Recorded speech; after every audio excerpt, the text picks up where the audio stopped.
Alright, since I'm such a proponent of undoing the sweatband from the neck band in helmets, I thought I'd do a video to show you the technique I use. But first, so you know what I'm talking about, I thought I'd show you the clips, and then while I'm doing that, I may as well show you the different varieties of clips I've come across.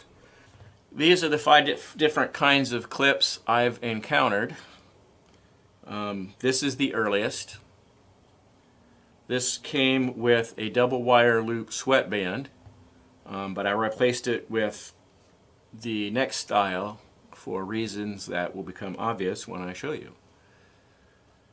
Now if you look at the teeth on that one, my nickname for this one is the alligator, by the way, and though I don't generally like modifying my stuff, there was no way I was going to let those teeth near the webbing of any of my liners.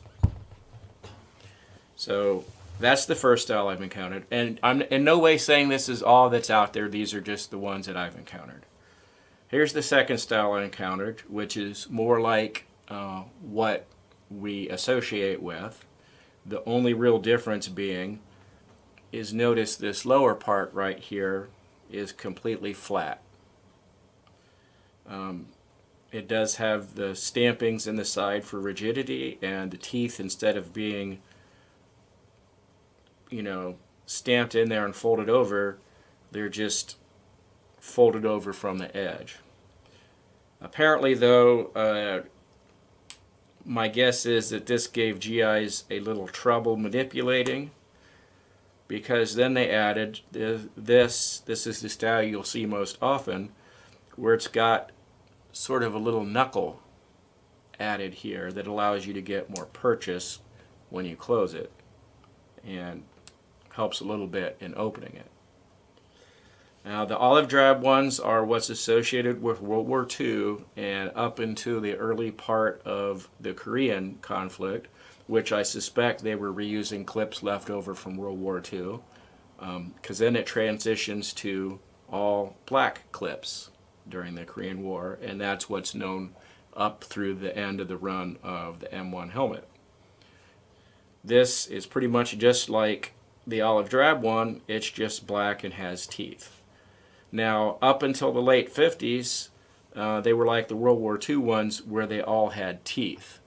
But then they switched to a style of mixed both teeth and no teeth, with the front two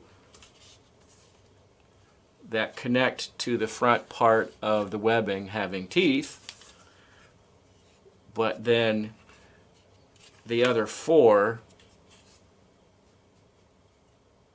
not. So the sweatband was sort of free float once you got it adjusted to fit your noggin. So the later sweatbands will have two of these on the front and four of these on the other four locations.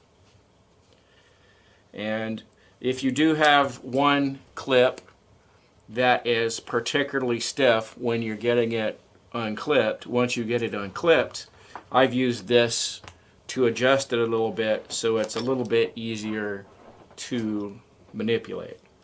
I get a pair of regular old pliers and put it in there, grasping that part, and just spread it out a little bit. Just a little bit. You don't want to put too much force on it because you don't want to break it, obviously. And then when you've got it spread out a little bit, it should be able to clip, unclip a lot easier. Alright, so let's show how I do the unclipping. So here's my technique for undoing a sweatband ostensibly connected to the neck band as opposed to the headband. I've not recreated it on this liner because I do not like the undue amount of stress it puts on a helmet lining webbing. Because cloth and leather shrink as they get older, and if it's connected to the headband as well as the neckband, it's not designed for that, and it'll eventually pull and stretch, and eventually it'll tear out either here or back here, or both.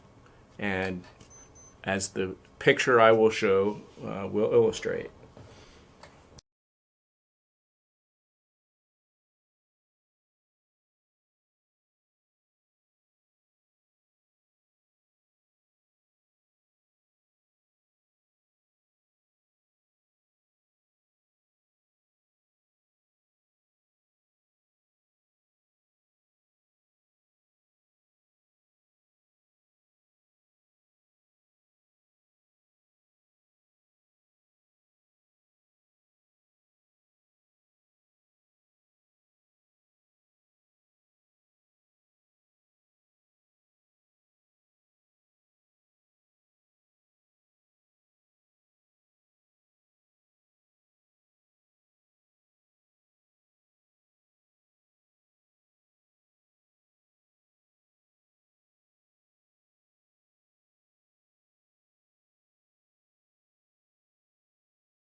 So to undo it, what you want to do to avoid trouble is try to isolate your movements, because when you unclip it, you're unclipping something that's kind of stuck, and you can jerk when you're doing it.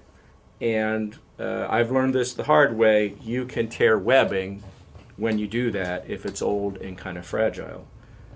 I usually start with the side clips as opposed to the end clips, because usually it's rather tight and causing a good bit of stress already on the webbing, and the side webbing isn't quite as bad. So anyway, here's how I do it. Well, I'll demonstrate first with a clip, because you're not going to be able to see it much when I got my hands in there.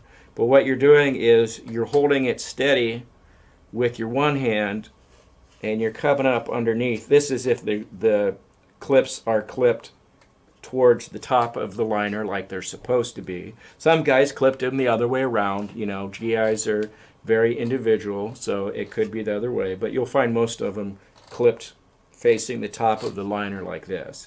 So what I do is I hold it steady with this hand while I'm slipping my finger underneath the webbing here, and I usually catch it with my middle finger because that's the easiest for me to get purchase on it. Do whatever works for you. But I catch the edge of it here and pull down and clip it open.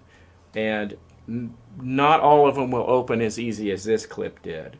I've had some where they've gotten a little bit of the cloth, because it's up a little bit too far, caught in the clip when they closed it. And that makes it pretty dang hard to get open, and you've really got to apply some pressure to pop it. So anyway, here's how I do it. I grab it with my left hand because I'm right-handed, and kind of isolate it from moving around as you're getting the clip unclipped. Like that. Basically like that again. Kind of doesn't matter what you do with this hand as long as you don't, jerk it and catch in the crown webbing. Your other hand is the one you're wanting it to be holding it still with. And then to get it loose, you want to work it a little bit before you pull it up because of the teeth. Because you don't want to tear the webbing as you're coming up, because each little tear is something that can grow into a bigger tear. And that's pretty much that. Once you've got it unclipped from the sides,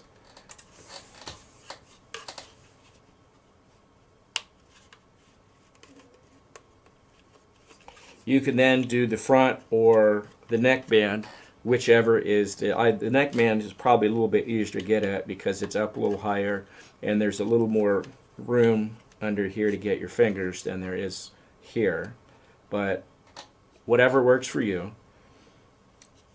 But once you've got it done, then you can resize it to fit along the headband and clip it in with no problems.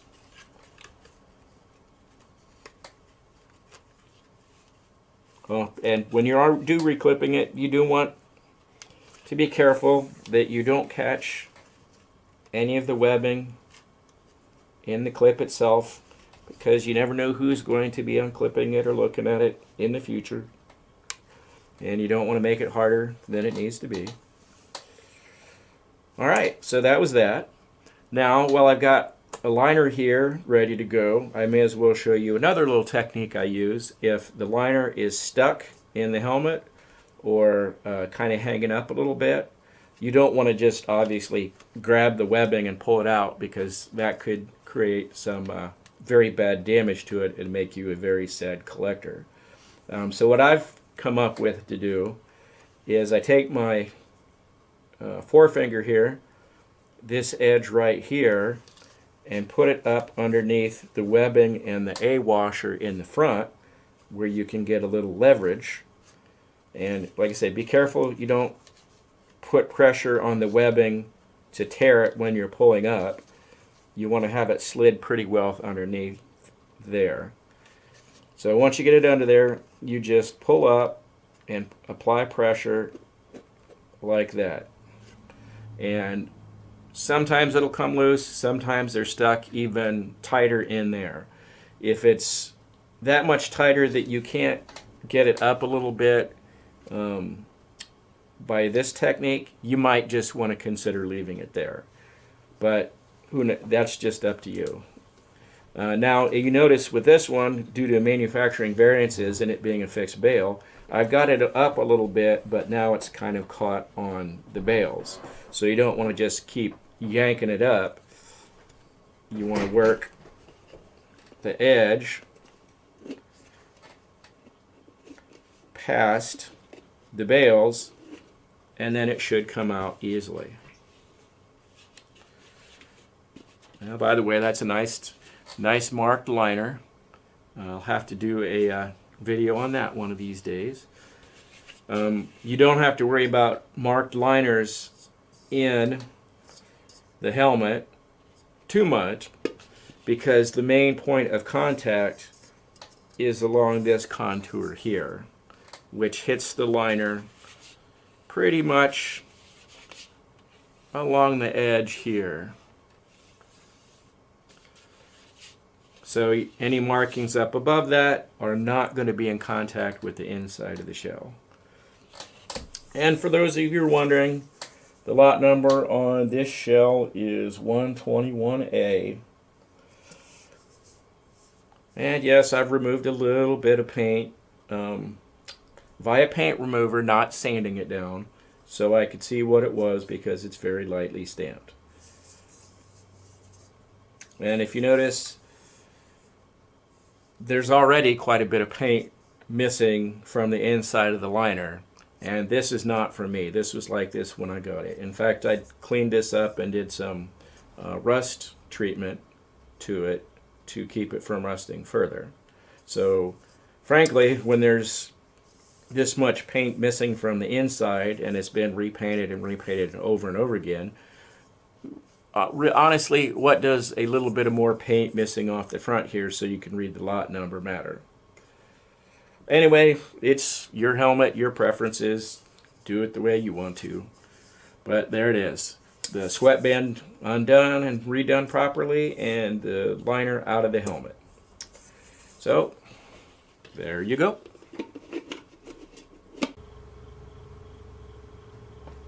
Oh, and before I forget, if you like the video, leave a like, comment, share, and subscribe. Bye.